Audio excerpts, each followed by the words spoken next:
ಆಮೆ ಮತ್ತು ಮೊಲದ ನೀತಿ ಕಥೆ. ಒಮ್ಮೆ ಆಮೆ ಮತ್ತು ಮೊಲ ಸ್ನೇಹಿತರಾಗಿದ್ದರು.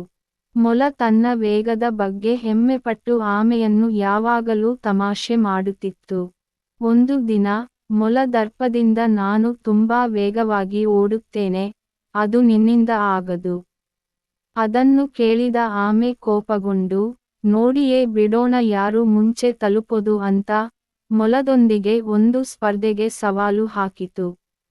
ಮೊಲವು ಅಸಹ್ಯದಿಂದ ಸ್ಪರ್ಧೆಗೆ ಒಪ್ಪಿಗೆ ನೀಡಿತು. ಸ್ಪರ್ಧೆ ಆರಂಭವಾಯಿತು.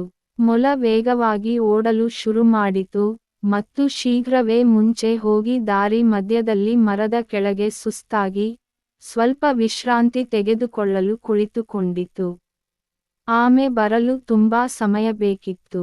ಸುಸ್ತಾದ ಮೊಲಕ್ಕೆ ಅಲ್ಲೇ ನಿದ್ದೆ ಬಂದಿತು.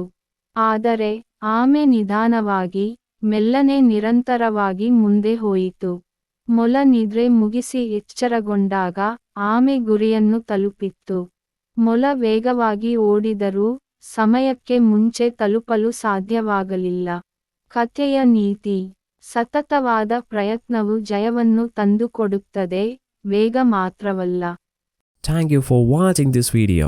If you enjoyed it, please hit the like button and the bell notification icon.